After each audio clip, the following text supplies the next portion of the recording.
Change involves loss, and what you lose is the familiar. You lose what you already know, and even if the familiar is bad for you, at least it's what you know. And when you have to make a change, you step into the unknown. It's uncertain, and we don't deal with uncertainty very well.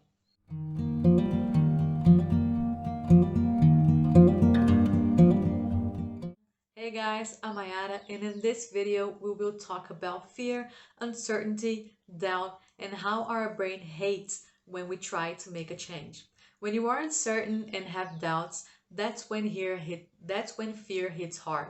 We fear what we don't know. We fear the ground not explored. Whatever leads us to a path we know nothing about can be paralyzing. So how do we break through? Well, there's no right answer here. What we can do is take a leap of faith and trust our gut. But you know what's hard? Making the change isn't hard. Maintaining the change is the real challenge here. And knowing that you might slip and make a mistake, it's what's going to make you keep pushing through. Because we are not robots, we need to be okay with falling back or making a wrong choice. Otherwise, every time you slip, you would just accept the defeat and give up. So be gentle with yourself like you are with a baby when he is trying to learn to walk. You don't yell at him and say, "Will you just walk already?" As the baby, the unknown is like walking for the first time. You will fall 1,000 times, but eventually you will be walking, jogging, and even running. Now, know that you are allowed to stumble, to be bad at something, and have this in your mind. You are actually succeeding because despite everything, you made the commitment and you are pushing through no matter what. Humans tend to move towards what they think will give them pleasure and move far away from what they think will bring them pain. You need to know that you can get pleasure even though you think something will give you pain.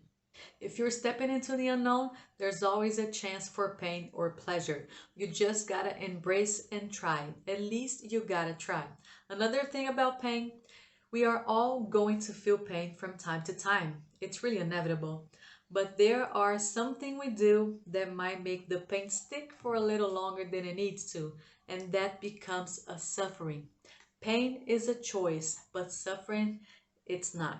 I'm gonna tell you guys a little story now. Guys, meet Kevin. Kevin was very afraid of starting his own blog.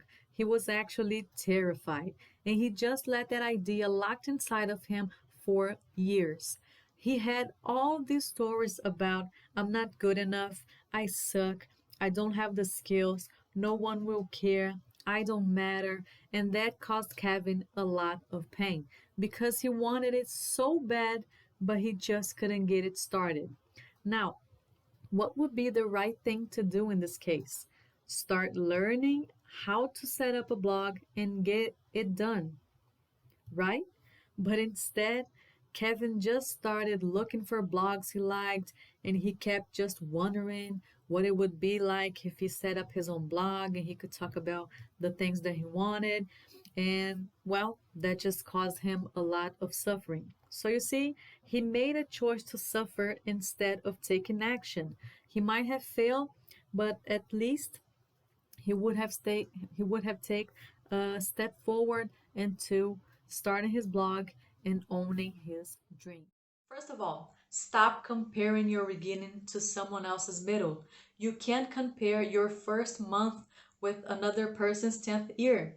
Instead, you can learn from them and then model their steps. The competition must be you against you, always. Start by being comfortable with being uncomfortable. We don't know what the future holds, and that is very scary.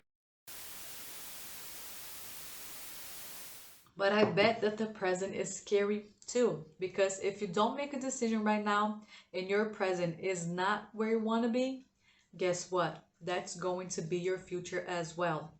It can be a little worse or a little better because nothing stays still, but it won't change very much. Dr. Joe Dispenza says that we have 60 to 70,000 thoughts a day, and 90% of those thoughts are the same thoughts as the day before. That's so crazy. If you believe that your thoughts have something to do with your destiny, your life is not going to change very much because same thoughts leads to same emotions, to same actions, and to same results. So it's not just about thoughts. In fact, it starts with belief. If you change your beliefs, your thoughts will change as well. So will your emotions, feelings, actions, and your results. Our brain predicts in advance. This was said by John Asra from the movie The Secret. Our brain predicts in advance what might happen based on all of the experiences that we've had from the time we were born till now. Our brain basically uses what he has stored in our library to predict and stop us from doing anything different. So what you need to do is teach your brain what's the new normal. Push through until it feels normal and your brain will just stop fighting it. And you will eventually embrace and live your new identity. I hope this video helps you understand a little bit more and moves you into changing your life. If you like this content, make sure you hit the like button so it can spread out to other people that needs to hear this too. And don't forget, I believe there is greatness in you. You just gotta reach inside. I'm looking forward to see you guys in the next video. Thank you for watching. Bye bye.